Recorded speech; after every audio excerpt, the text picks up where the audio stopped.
7 h du matin, la journée commence déjà pour les jardiniers du domaine de Chaumont. Les 30 parcelles du célèbre Festival international des jardins doivent être nettoyées et entretenues. C'est la mission de Margot ce matin. Je commence toujours par un petit tour, je m'assure que tout ça est bien en place. Je regarde si j'ai pas des herbes, ce que je dois faire, si je dois nettoyer, désherber ou arroser. Car tout au long de la saison, ces jardins doivent rester dans l'état voulu par leur concepteur. Margot chasse donc toutes les pousses qui ne devraient pas s'y trouver.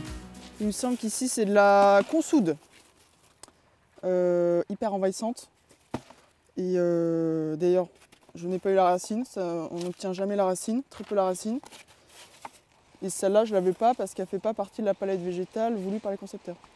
Des fois, elles sont bien cachées, oui, surtout. Chaque année, ces jardins changent de visage. À la fin du festival, ils seront détruits pour laisser place à l'imaginaire d'autres concepteurs.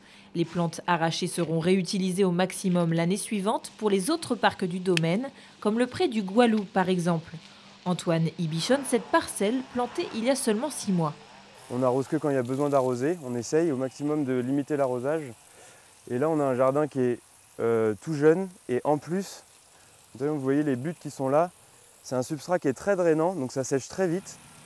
Donc voilà, on accentue l'arrosage et notamment les périodes où il fait chaud comme en ce moment. Dans cette partie du domaine non plus, le travail ne manque pas.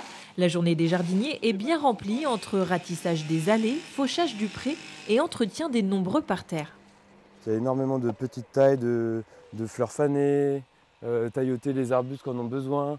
Il y a le côté esthétique qui est important. On essaie d'avoir que des belles fleurs et pas des fleurs fanées.